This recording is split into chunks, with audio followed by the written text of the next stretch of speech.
It's my great pleasure to introduce Len Cook. Len is a government statistician who has an international reputation for his insights, innovation, and incredible energy, and also his somewhat cheeky demeanour. Most of his career was in Statistics New Zealand, where he became the Chief Executive Officer, or the official title of Government Statistician, from 1992 to 2000.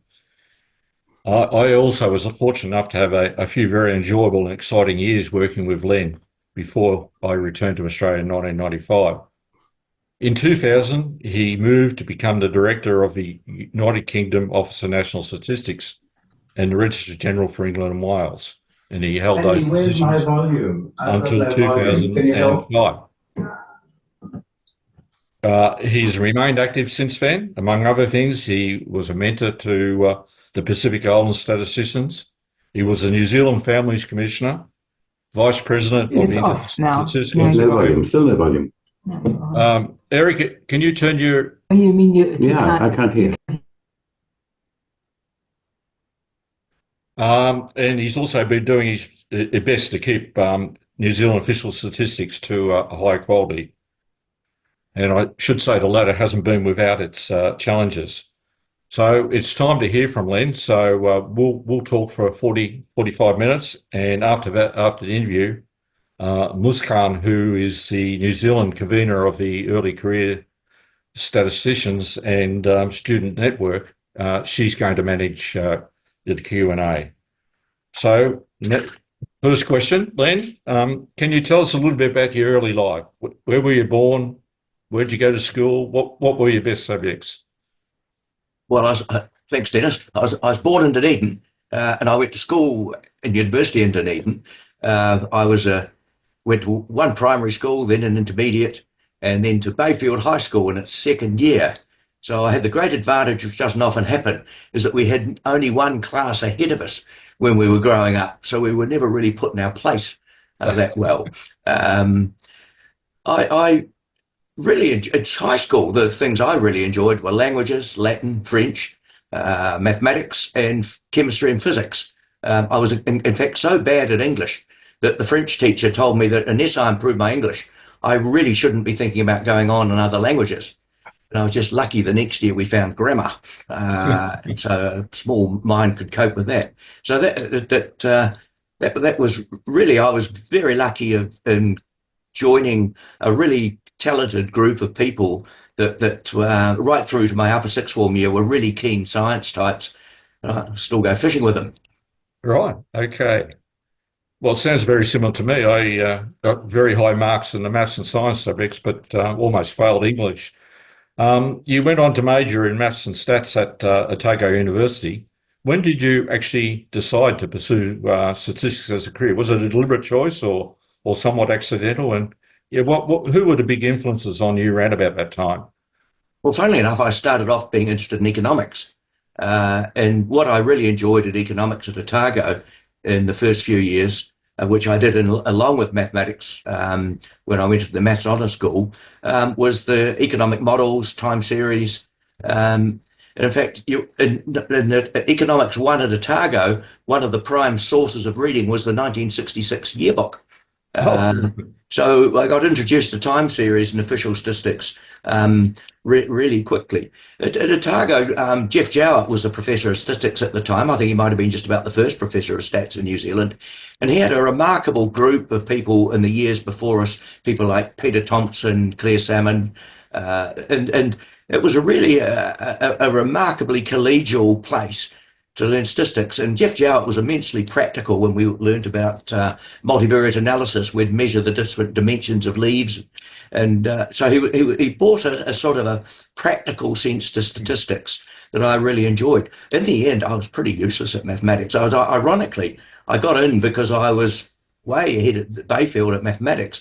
And by the time I ended up in the final year of honours, I really hated every applied maths course, continuum mechanics, quantum. So I was very lucky I was allowed to take an econometrics course in the economics department. The other thing that I was really lucky was that my mother's cousin was the chief economist at Federated Farmers at the time. And when he learnt I was coming to Wellington, he wrote me a letter analysing the 6 or 8 places where a wee lad with economics and statistics might work.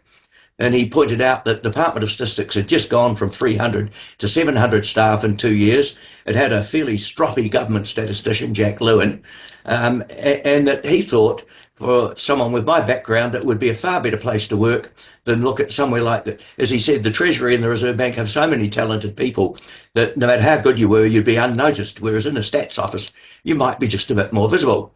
The final thing is I was really lucky that the people that did the recruiting in stats, Steve Kuzmich was later government statistician, and Rodney Lewington.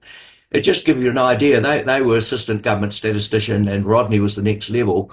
At that stage, stats put a huge effort into being around universities, seeing who was around to recruit.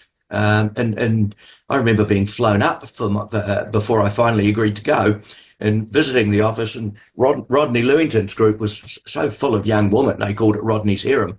And well, if you were 20, then that's where I came to.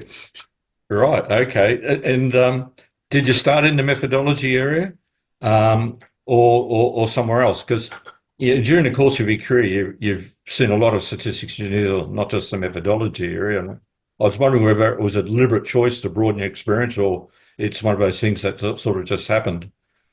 No, it just happened. I joined the methodology group. The methodology group had been started up a year before with the expansion. It was demography, sample design, and econometrics and seasonal analysis. And I joined the seasonal analysis. And my first job was to analyse whether the US Bureau of the Census 2 method of seasonal adjustment should replace a moving median method developed by the previous government statistician, John Baker, to work on our 1620 computer. And so that got me right into short-term time series analysis, and I then ended up having quite a lot of contact with Treasury for another decade or so in the short-term economic forecasting area. We also got involved in analysing, for example, we had a survey of electricity consumption, trying to work out the impact of insulation on household electricity consumption. And also there's a massive, what were the other causes of household electricity consumption? So that was a great analytical thing to look at. And then, of course, we got our first household expenditure survey in about 1972-3, and we did a lot of work on consumption functions. And then Tony Broad and I did quite a bit of work on tax. And in fact, in Stats New Zealand, we developed the first personal income tax model out of our household budget survey that the Treasury took over. So they were it also felt I discovered the Feligy-Holt method of imputation. And we applied that to our migration statistics in the mid-70s. And then I met Tim in 1981. He visited Auckland University with Alistair Scott, and he came and spent 3 weeks with us. And so the 1986 census imputation method was again based on the Feligy-Holt method of imputation. So they were sort of things that really helped develop that. I guess my first decade, I was much more involved in economic statistics, and it's really only later that I got more involved in demographic and population stats. Yeah, well, coincidentally, my first job at the Australian Bureau of Statistics was in seasonal adjustment as well. It was with the retail series, trying to work out trading day adjustments and adjustments you need for holidays that shifted from one month to another occasionally. I guess because of your early career, you had a lot of interaction with Treasury and other economic users, but one of the things I always admired about you was your very strong external focus. You wanted to actually see statistics being used. Can you tell about some of the sort of major external activities that you're involved in? Well, I guess, in 1981, the government set up a task force on tax reform that had a steering committee of the great and the good. And there was a secretariat chaired by one of the assistant secretaries in Treasury, Brian Tyler. And he got about 6 of us from Treasury, the bank, statistics, customs, inland revenue to join the secretariat.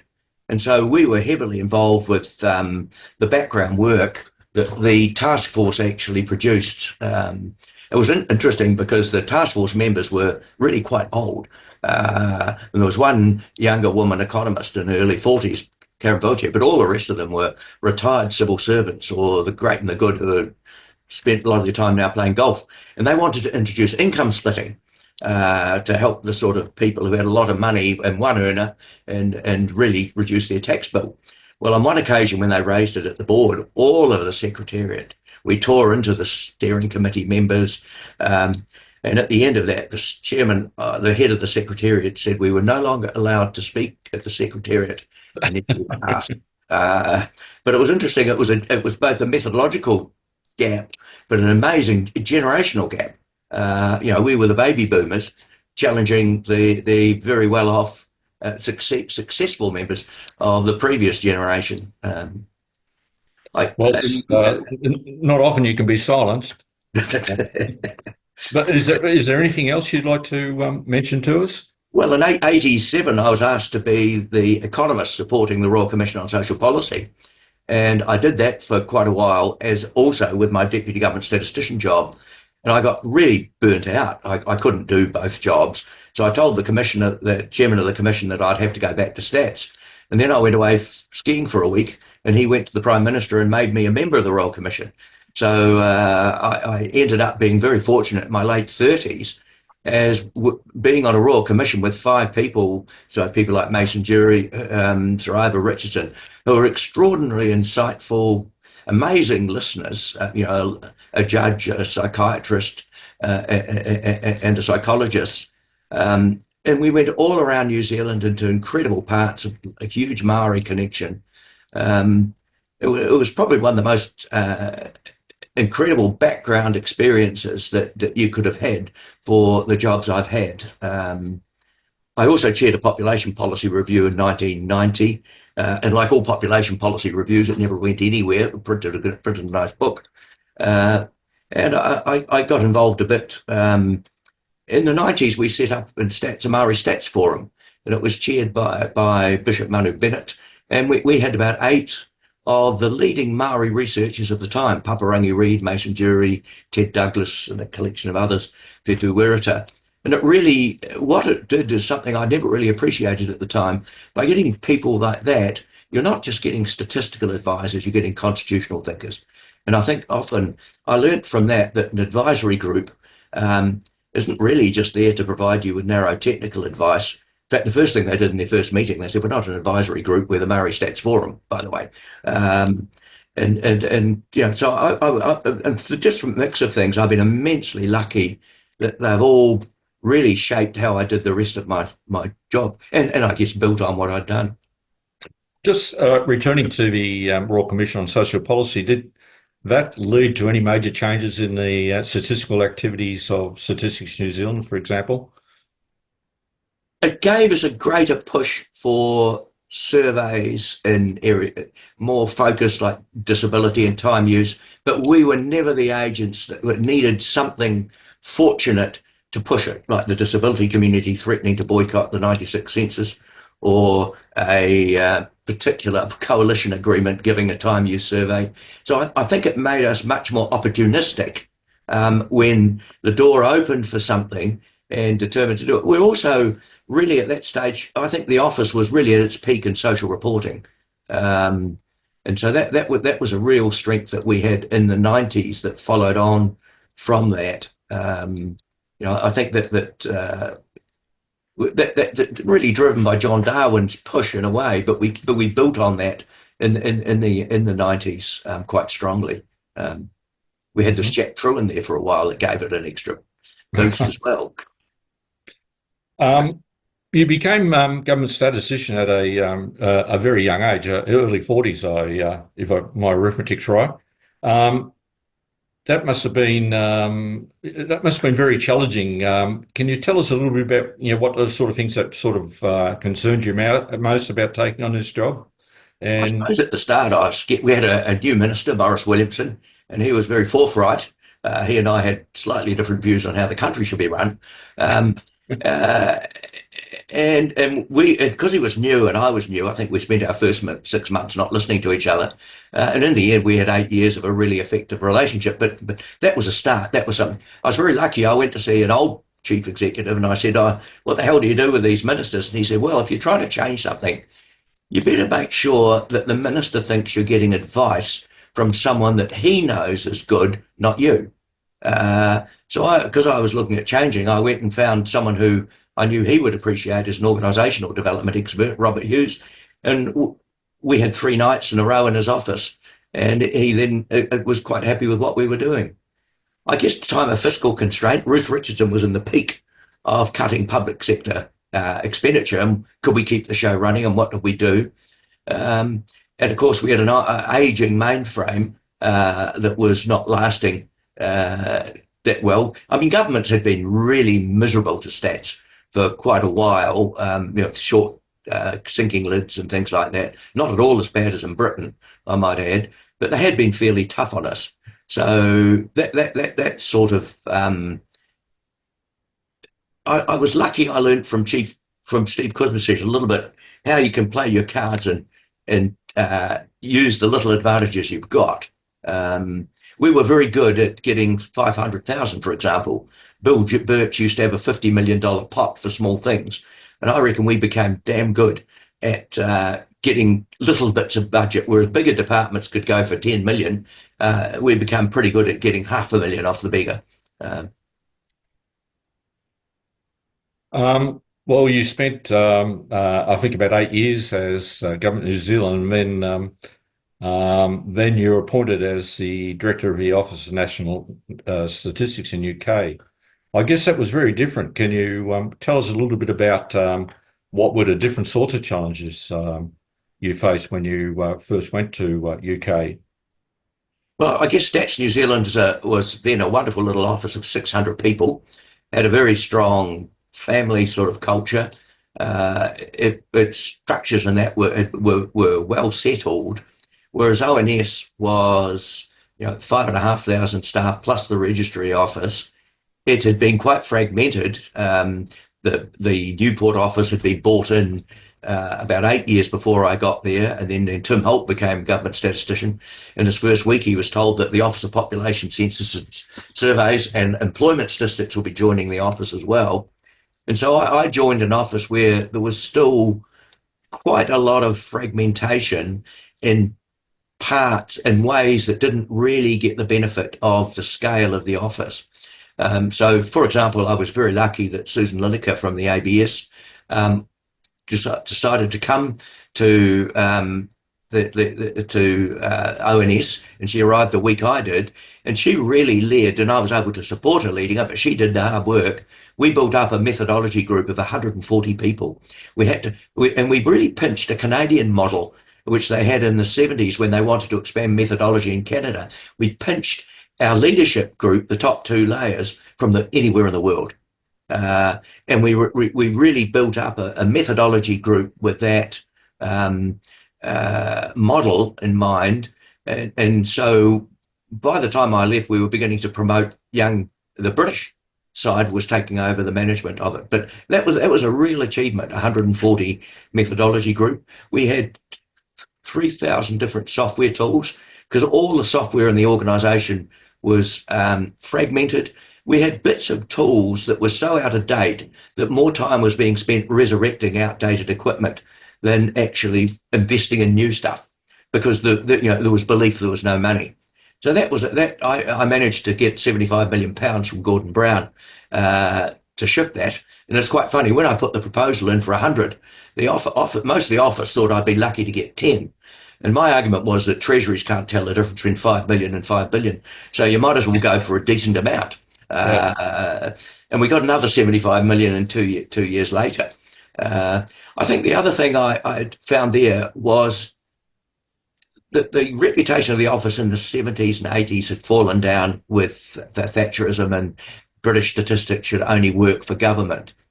And I think the one thing I did was be much more visible than the people in the office for quite a while in terms of dealing with the media. When I first got there, I took the 8 main British media people to lunch separately to get some ideas. And then I used to keep contact with them, not to woo them in any way, but just to find out what the heck we needed to do. I remember once the Secretary of Treasury didn't like us having our own staff talk to the media.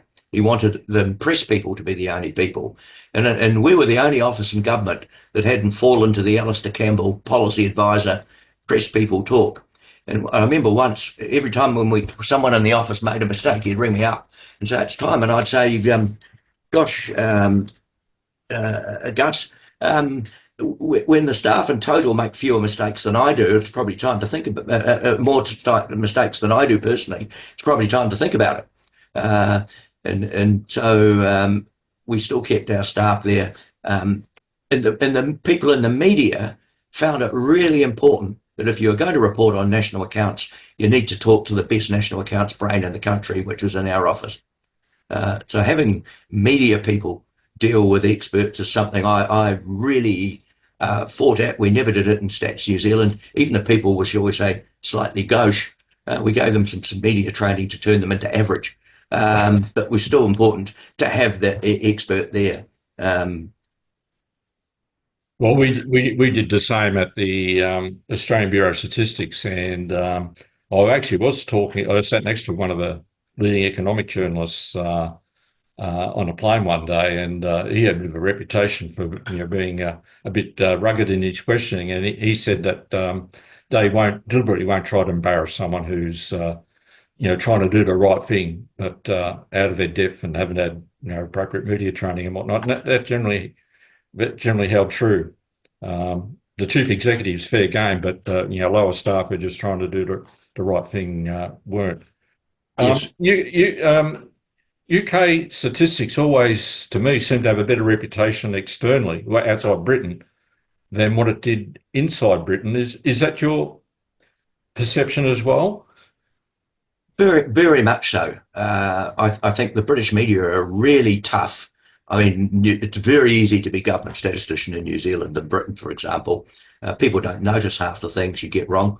I spent half my life publicly explaining things that went wrong. Also, the parliamentarians are much more demanding. I mean, our select committees are pretty useless in terms of inquisition, whereas in the Commons, both the opposition and government MPs in the Commons will do you over at the drop of a hat. So, and that creates great media coverage as well. So I think in some ways it's a really tough environment in Britain, pretty much always in those roles. The only thing was, if you're in the headlines for a week, you always knew that another department will drop you off. There'll be someone else taking your place next week, so that you're never in deep trouble for too long. Right. Is there any particular media incidents you'd like to talk to us about? Well, I suppose when we had trouble with National Rail in Britain, and the British government decided to, on one hand, nationalise it, but turn it into a entity run by the community, there was a huge debate over should it be in the government books or not. And of course, in official statistics, you classify if it's in the government books by who controls it, whereas if you're in the Auditor General, it's who actually foots the bill. And so the Auditor General and I on that matter had different opinions, and we produced a joint news release. But at one stage, Enron said that if Len Cook hadn't been employed by Enron, he'd obviously served an apprenticeship with them. On another occasion, I was at a select committee, and all the glitterati of the British media there were because of the next person who was a Secretary of State. But they had to put up with me for 15 minutes, and they obviously doodled. And one of them from The Guardian produced a pen portrait of me, and he said, Len Cook is a mustachioed Antipodean who looks like a squashed Groucho Marx. And he then said, I appeared to have the enthusiasm for statistics as an exotic stamp collector would for their... Well, I think there's more compliments than insults in that. Well, it's quite funny. After that one, one of my staff came by and said, oh, gosh, that's terrible. And I said, I was laughing so much. But I also, at one stage, I upset the Times, and they said I was to British statistics what Rolf Harris is to art. It was fortunately before he became a paedophile. So I had a number of occasions where there's some joy in stirring you up. I went to a select committee once over the national accounts thing, and one of the MPs basically said I should go back to Australia. So You're also Registrar General while you were in UK, Registrar General for England and Wales. Um, I'm intrigued. What was what were sort of things that took up a bit of your time in that role? Well, it's an odd connection, but of course, you have to remember the Registrar General post created in 1837 used to run the census and the social surveys through the Office of Population Census Surveys, and that merged with us. So the registration of birth, deaths, and marriages stayed. One of the things I did, and here am I can certainly heathen by comparison. There was a huge debate over whether in civil services you could actually have any religious thing at all, and that was totally banned by as an instruction. And so when I got the job, I said, "Oh, look, in New Zealand, little songs like All Things Bright and Beautiful, they're sung by anyone. We shouldn't call them religious things." So I changed the rules that said that if there was something like that that was really part of normal life and was sung anywhere else, that could be also done at a civil service for a marriage or a death.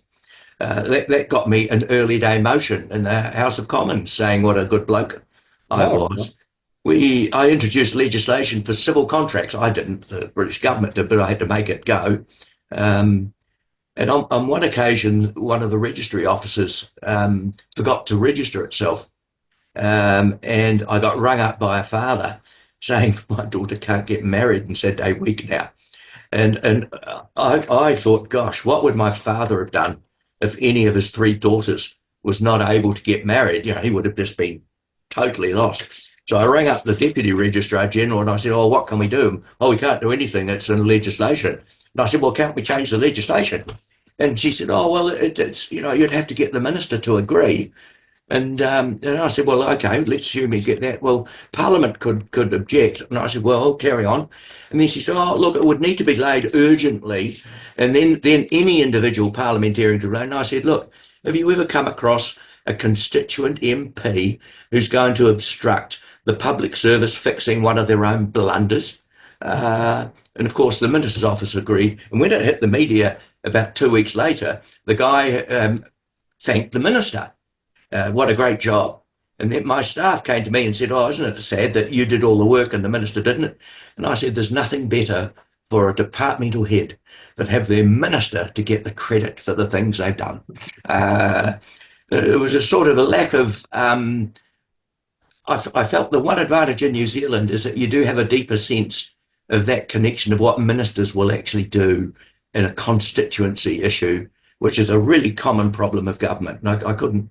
So that was a wee bit of an interesting experience. I got involved in the marriage of Camilla and Prince Charles, and we, of course, they wanted to marry in Windsor Palace, and I had the pleasure of saying you're only allowed to marry in a registry office, so they had to have that.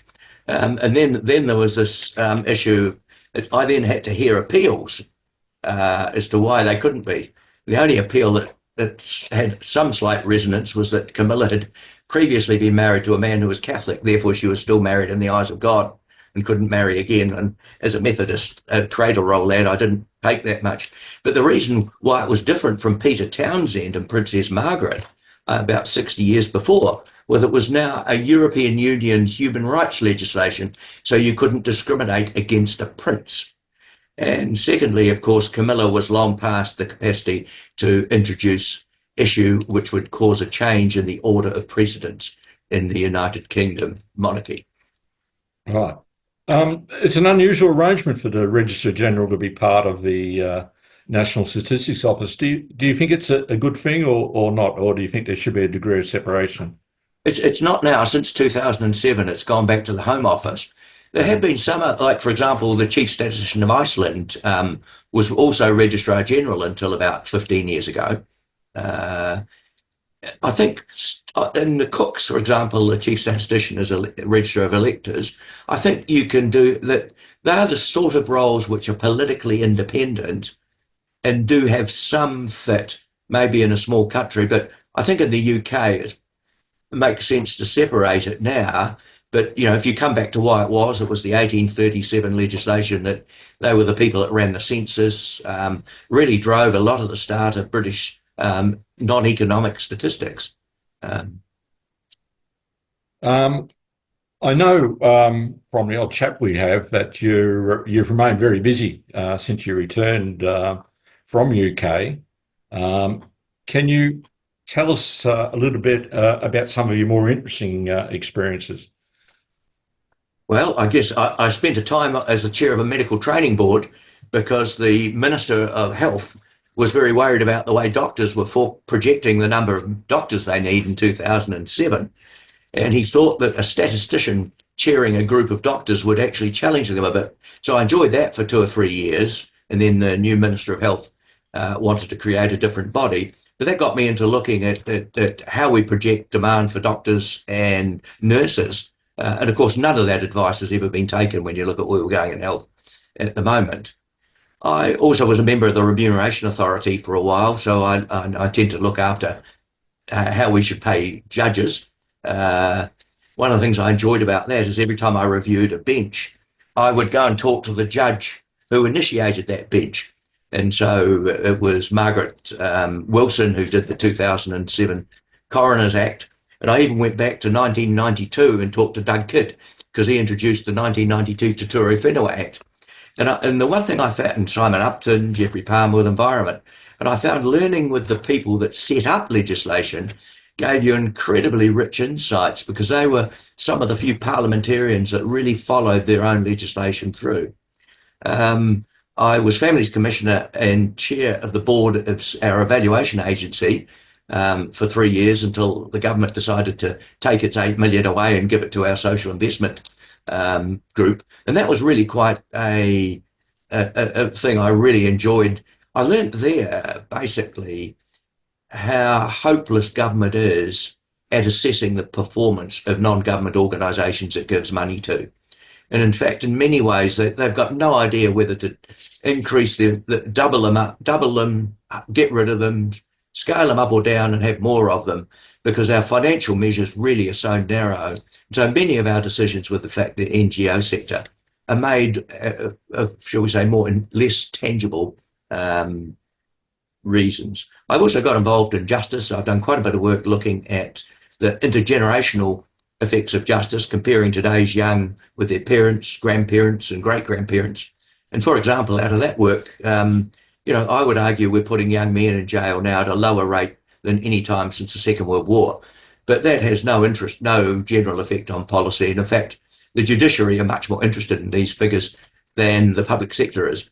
And I think it's because our departments are so narrow, health, corrections, welfare, they don't really look at the broader impact of what they're doing. So it's quite an interesting area, and I'm still involved in that.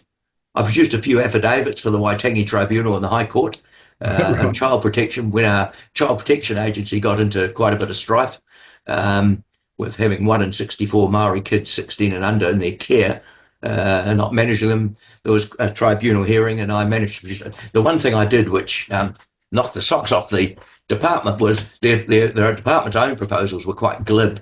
And I simply took the Stats New Zealand protocols for statistics and evaluated the statistical reporting by Oranga Tamariki according to that. And they were so bad, but the tribunal made that an appendix of their report. And I think we sometimes need to realise as statisticians, we've got some really powerful reference frames that we can use and apply. Well, anyway, that's a few things I'm looking. I put a lot of effort into trying to explain what I would call a population storm. The combination of ageing, low fertility, volatile migration. And also we tend to underestimate the fact that the Indigenous population of New Zealand and its Pacific population are now so large they cannot be simply ignored in public policy and summarised out of existence. I mean, the Maori population now is 40% of the size that the European population was in 1966. It's got the same age distribution. And this is, of course, the peak point of, you could argue, of European demographic dynamism of the post-war baby boomers coming on stream. So it's interesting, and we tend not to think enough about the gross size of the Maori population now. It's interesting professionally, for example, in the 70s, if I went to look for a Maori statistician or a lawyer, you would find possibly one. Now, in each of those professions, they are in sufficient number that they are of a critical mass that they can themselves influence the nature of the profession. And that's something, again, I think the public sector is fundamentally blind to. The roles you just described, your very broad experience with government and interaction with the public, obviously valuable. But as you talked more and more, the ability to use statistical thinking also seems like it was very important. Sorry, The ability to be able to think statistically is an important part of some of those roles as well. yes, yeah. And I think it actually, funnily enough, it just comes back to the basic qualities of a statistician of curiosity with a quantitative competence. Well, I think also understanding variability. Yes, very much so. Yes, and looking at the other side, what's the counterfactual? Your work on Rabodebt, for example, it might be very well, as you point out, taking 550,000 people to the cleaners to get money off them. But if you're not giving anyone back, you've got to worry about the model. And we're not really very good in some ways at getting that side of our thinking across to people, especially as we move to more and more artificial intelligence. I think it's a real challenge for the statistical community that I think we've got a lot we can offer to public policy, but often it's not as well recognised as what it should among policymakers, not just ministers, but also senior public servants. It's very hard sometimes to be heard. Yeah, and I think that the rise of the generic manager, the sort of top public servant that floats from one job to, oh, sorry, not float, just moves from one job to another. I've noticed that there's not such an ease with scientific components, and many departments now have dropped their top scientific capability down, if it was at deputy level, down to third level. And even our Ministry of Business and Innovation, MB, has got rid of its chief economist. Our Department of Conservation has got rid of its chief scientist. And I really worry about the complete loss of connection with people at the top with scientific capability. All right. Well, I've gone through my questions. Then, is there anything you want to add before I hand over to Muskan? Just add one thing. I think I was immensely lucky. When I became government statistician, I inherited the work of John Darwin and Steve Kuzmich. They were both extraordinary government statisticians, and in a way, all I did was add a bit of polish to what they did to an office. They brought a methodological integrity, a sense of place of the government statistician, as did John Baker before them. And so I was really lucky that it was like fitting in a pair of shoes that someone's already organised for you. And I think that sense of recognising the contribution that some of us are just lucky who we follow. And I think that's tremendously important. And I certainly was. Mm-hmm. All right. Well, I'll hand over to Muskan now. If you have a question, you can either raise your hand in the traditional Zoom way, or you might want to put something on the chat room. So over to you. Thank you, Dennis. So that was very informative session, Len. And I'll start with a question of mine. Like, you were active in lots of international and national statistics associations during your career. So is it important for us as statisticians to be more involved in these sort of forums? Very much so.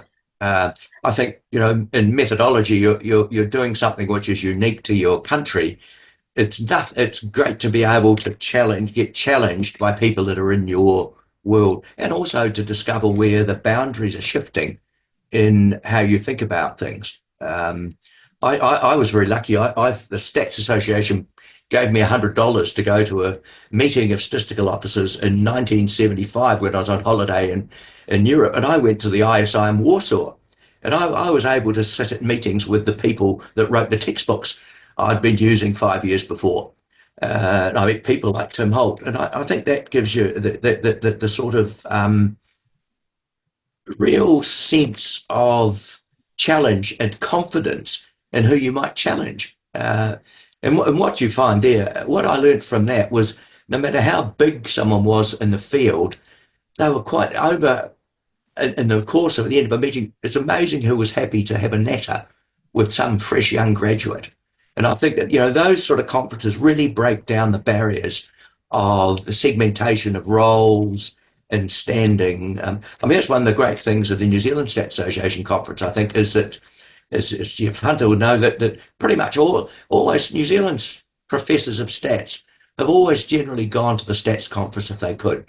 Jeff Jowett, Alistair Scott, Fraser Jackson, and they're just a wonderful way of suddenly discover yourself sitting beside someone who, in the normal arrangement, you wouldn't get to meet. So I think that those sort of gatherings are really important.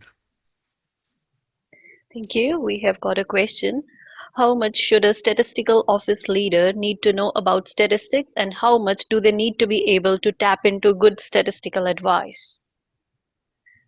Gosh, I'm probably the wrong person to ask that. I'm totally biased. I believe that the head of a statistical office has to have be either a major user of statistics or be involved in the producing of them and feel comfortable with that. When I was government statistician, I had followed Steve Kusimowicz, John Darwin, Ernie Harris. Jack Lewin was the one who was more of a changer, John Baker, and these are all people who themselves did something really quite significant. I'll tell you what, it makes getting things sorted out quite quickly. You don't need to have a whole army of people around you as translators. I'm undebatably biased here. I even grumbled the other day in the media about the head of our waterworks not being an engineer, since it's actually an engineering shop. So I strongly believe if you run a particular field where it's an engineering shop, a statistical shop, a treasury, you don't have to be good. No one's ever described me as a leading statistician, but you have to be good and you have to know the field. So I think that you have to be comfortable with dealing with people who are a bloody sight better than you, but not be scared by them. Thank you. We have another question from Megan, which is, what are your feelings towards Stats New Zealand integrated data infrastructure? Do you think New Zealand need a national ID for each resident or citizen? I think we need to look at what the Internet Departmental Infrastructure is. It's got three different uses. One is policy analysis, and a huge amount of policy analysis doesn't need data. It comes out of ministers' heads or Treasury. It's needed for official statistics. And thirdly, for operational purposes, which requires a degree of accuracy which is far greater than statistics, and probably therefore shouldn't be in a stats office. And so I think a stats office needs to be the user of the integrated data infrastructure, but I think to actually manage it gets it into a degree of engagement on matters of constitutional propriety in terms of access and confidentiality and privacy, that in the future it will get it into some challenges as we move to the social investment model. It's fine now, but when you look at the future uses of it, I think it's a very difficult thing to have in a stats office. But then again, I'm a little biased. I'm all for integrated data. We've been moving into that for a long time. But I think how you do it, the Stats Office has got a huge role in standards, classifications. It's not clear to me that how we will get better common standards in our administrative data records through the processes we've got now. Someone needs to bully the justice sector to make sure that police corrections and other parts of the justice sector actually judiciary use the same standards, for example. They don't any more than they did 30 years ago. So they are things that require different things from just being in control of the data. I also think on the sector, I do have different views on the census, which I probably won't express. Thank you. Next, we have a question up from Eamon. When you speak with ministers or the public, how do you sell the benefits of investing in methodology or investing in technology in stats? Gosh, well, I've tried to do that for about 30 or 40 years. I think the methodology is to talk about the tremendous, there's two things. One is the risk of getting it wrong. If we get our economic statistics wrong, for example, it affects our credit rating. So you need to have the best possible methodology, the best possible survey frames, the best possible sample survey design methodology that you've got. And I think getting across is how hard some of the things are that we have to do. And so, in terms of technology, it's the issue there. I found is simply a sort of a sense of what reliability do you want in the information that is coming to you. I remember we got our New Zealand 40 million by Ruth Richardson saying to me, I'm off to Standard & Poor's next week. You've just halved the balance of payments deficit. You doubled it 6 months before. How do I convince Standard & Poor's they should have any trust in our statistics in 93? Well, after I got my bottom spanking, I then cheekily, before I left, I said, well, you ain't giving us any money for IT, so how do you think we're going to improve? And she said to me, Len, I don't want to give any government, any public servant, any more money than I have to, but if you come up with a good case, I guarantee I will look at it. And she did. And we got the money. And I think somehow or other, sometimes in stats offices, we're far too bloody humble about our capacity to push the boat out and get the resources that we need. We have to be better at articulating it. But there's often, maybe it's only once every 10 years, but every now and again, the door gets opens just a wee bit, and you've got to push it out. Thank you. Next, we have a question from Andres. Hi, Len. Thanks for the talk. Following the international topic, which you have the big experience on, do you have any thoughts on what may be going on in the US as we speak, and what the community can do if independence is threatened for their agencies?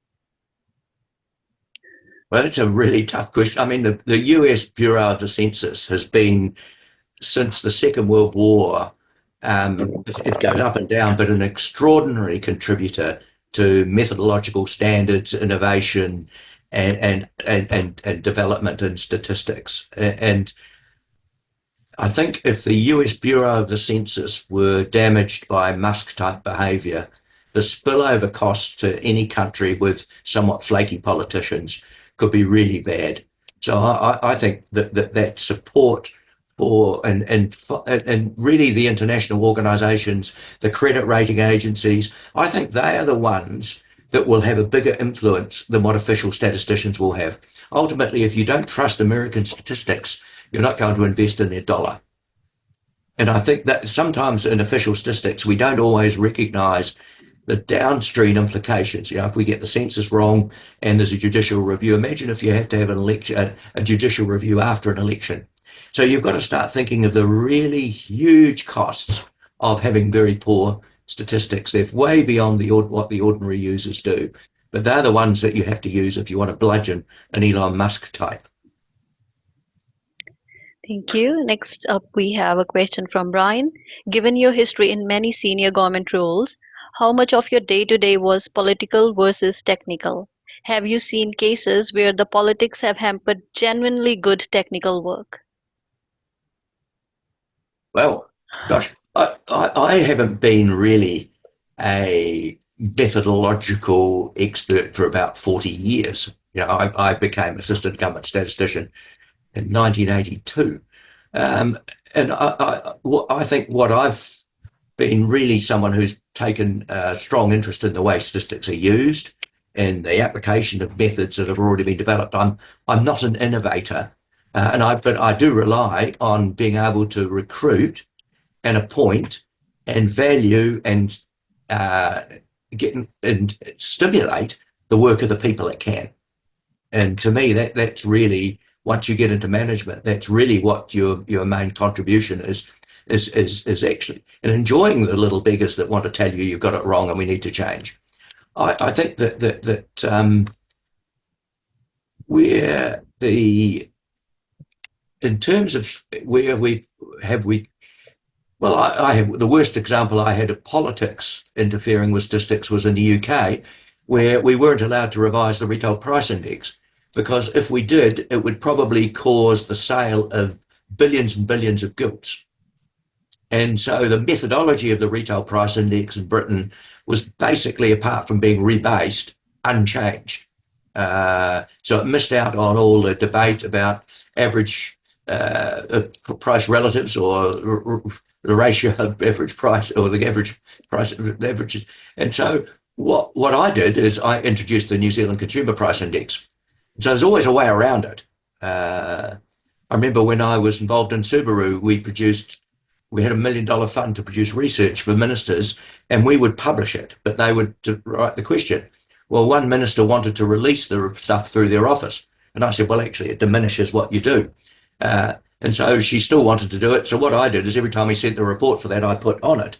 This report was prepared by Subaru, but since all of its release has been the responsibility of the particular minister. And so there are ways around it. In Britain, I couldn't stop people having early access to statistics. Bill McLennan managed to reduce the time frame to 24 hours. So what I did on each news release, I listed who had early access. And so there's a way around you can beat.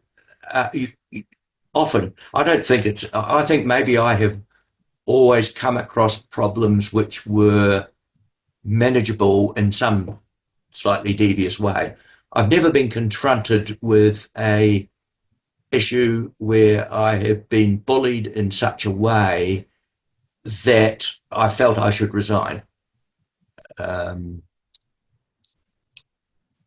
Yeah, that's strong of you. But next up is from Lisa. Communication is vital for statisticians to be understood by people who aren't very data literate. What are your tips for statisticians to improve their communication skills? I think get out there and do it, and tape yourself if you need to, and get good feedback. For example, I mean, one of my problems is I tend to start answering questions so quickly that when I'm halfway through the answer, I want to change it because I've properly heard the question. And so it's really spend some time in training. We in Stats, when we started having press conferences in the late 80s, we put all the people that did them through a media training course. And I think if you really want people to front up, it's something that some of us are innately better at than others, but even people that are better at it do need. For example, I every 2 years, once I became deputy government statistician, I had a day of media training. And I think that we have to recognise that that's really, if you want people to really come across competently, as the world gets harder and harder when you're interviewed, invest in it. And talking at conferences, give people good feedback. I gave a talk last week at the University of Third Age, and I was chatting to a friend, and she said, "Oh, well, actually, half your slides are not readable, and secondly, that one there that you had, it just didn't have it right. What's wrong with it?" And I said, and I thought, well, when I got home, I changed the one that she specifically pointed out because I realised I could find a better way. And I think getting used to criticism, because most people, when you're talking, that criticise you, don't want to show you up as a complete jerk. They want to help you. And so develop a thicker skin. The more talk you give, the more public face you've got, the more you have to have a thick skin. Thank you. Next up, we have a comment. A Len Cook quote I remember. We want people to argue about what the numbers mean, not how the numbers were created. BLS 2. So I'm not sure if you are aware of that quote or if you want to say something about this quote that you quoted. What did I do? So we want people to argue about what the numbers mean, not how the numbers were created. I think getting people to understand what they mean. I mean, to me, the most important thing of good statistics is that they make people question more. They raise more questions than they answer. And I think getting people interested in the statistics, that's why, I talk about population stats. I use the phrase population storm, which I wouldn't have done 30 years ago. And I think the more that one challenge we have as statisticians is we like to qualify our statements. And I think statisticians, we all have to get better at being able to say the same thing with the same correctness that we believe it is, with fewer qualifications. And and so it increases the understandability of what we're actually trying to say. I mean, I'm terrible. When I write something, when my partner looks at it, she usually writes out half it and wants to rewrite the whole thing. So I don't show her that much. We've got as statisticians, we've got an innate tendency to want to make sure that there isn't a way of us being misrepresented by what we're writing. But I think we have to do that by being better at using the English language than by adding in qualifications. I learned from the British, for example, that they speak a very different English than we do. They've somehow or other got a wider range of words, a better range of expressions, and yet they can still use fewer words. Thank you. And we have one more question from John. Great to hear some more of your insightful thoughts, Len. What's your thinking on how should suggestions from AI tools, which might reach outside the domain of official statistics, be incorporated into policy, especially if those ideas could bring real overall improvement in a societal well-being context? So what was it? Who were the suggestions from? AI tools, artificial intelligence tools, probably like ChatGPT and stuff. I think the statisticians have a really important role here, and we need to recognise two things. One is that they have no way of bringing the duty of care that, say, an ordinary person making a decision's got. In the end, if you're following a rule, you're a doctor, you're a nurse, you're a welfare officer, you're doing something that says, and then you've got the ability at the end to say, God help us, that's wrong. It's wrong. Now, what are we doing? So with the AI, I think that we can do several things. One is we need to be better at quality assurance. So maybe we should have a rule that 1 in 100 cases, you also repeat the decision by a person and validate it. And then you keep track of how many are different. We could also look at the results, as Dennis pointed out, with the Rabodebt review. We need to actually keep monitoring what the outcomes are of these decisions. If it's abnormal for 100% of 550,000 people to have been overpaid and none to be underpaid, you have to wonder. And I think somehow or other there's a risk that the AI tools, we believe too much.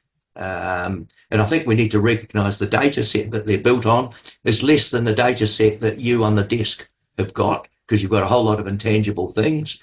And it's also from a subset of the population, and it's got usual modelling problems as well. There'll be missing variables. So on one hand, I think it's quite exciting, but I think this is a world as much for the statistician as the data geek, and statisticians have got to be a hell of a lot more vigorous at pushing that point. Yeah, someone just added to your comment, like Robodebt used algorithms and we saw how that turned out.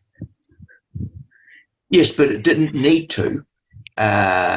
It might still have been a flawed system, but we could have found out it was flawed before people committed suicide. Okay, so there are no more questions in the chat. I have one last question for you. What do you think are some of the most pressing issues that statisticians will need to address in the coming decades? And how can we prepare for it? I think there are two things which are quite contrary. One is the dominance now in policy making by ministers of the anecdote. You know, the minister in contracting out school lunches talked to someone and they said they were good. I've got a pie in my hand. It's really nice. I had it for lunch. So the anecdote has always been a challenge, but ironically, as we've got more and more data to draw on, anecdotes seem to have risen in significance.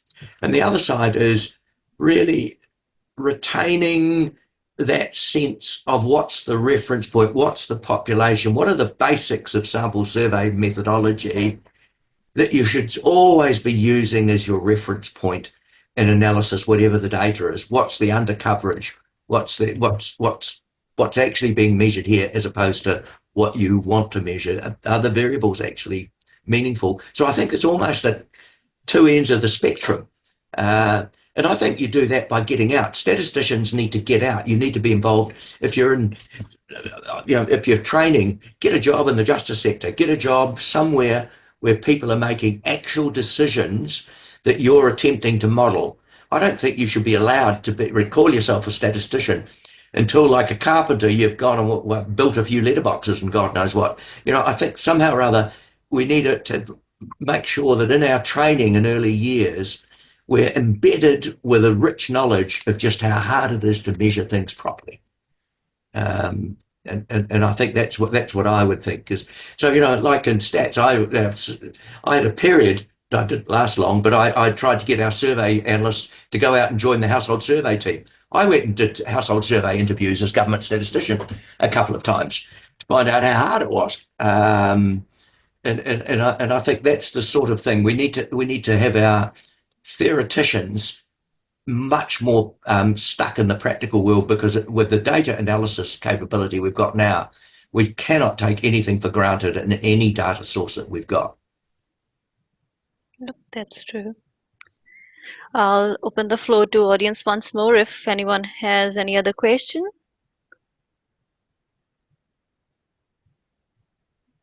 Okay. Oh, we have one from John. Yeah, thanks, Muskan, and kia ora, Len. Just to clarify, it was quite a long question, which I think that I asked in the chat, which I think you slightly missed.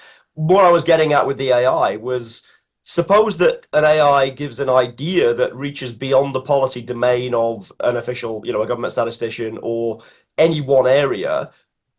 Could you, as an official, manage to get that suggestion taken in some kind of pan-ministerial way, across more than one agency, if that idea could bring real, societal well-being change or something like that? I mean, I know that there's a whole bunch of nonsense that is generated by AI as well, which we have to be aware of, but it's more when there are occasional good ideas that come out of the box and no one's really thought about that, that could be really, really helpful if it was considered in the right way. The government statisticians have a great capacity. They can't do it every week, but it's a role for some standing that it ought to be able to do that if it's very confident, if it's been well tested.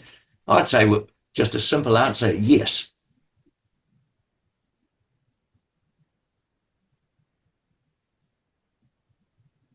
After all, a government statistician is part of the leadership group in the civil service. And that's a significant role. I might add the difference in the New Zealand civil service. When I was in the United Kingdom as government statistician, I knew after 6 months more about what the government was doing in any area than I did in 8.5 years in the same role. And it reflects in a way the fact that the top levels of the British civil service are much more cohesive and integrated than they are in New Zealand. New Zealand's quite a fragmented civil service, with people sometimes clear on what their job isn't and what it is. So actually developing a common view of something in the New Zealand civil service and getting it led by someone is, I would argue, a lot harder than in the United Kingdom. All right. Well, if there are no more questions, perhaps before I thank everyone, I might make my own comments on artificial intelligence. As this audience will know, it's based on statistical models, and therefore it's subject to a level of uncertainty.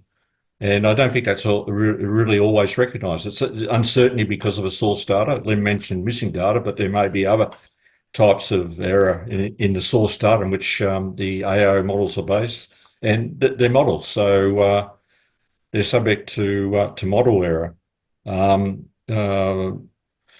I've been arguing together with a couple of colleagues, Nick Fisher and Noel Cressy, for the appointment of a position of chief data scientist within the government to ensure that AI and machine learning type applications pass scrutiny of an expert or an expert panel before they're actually implemented in practice, and therefore avoid some of the disasters like Robo did.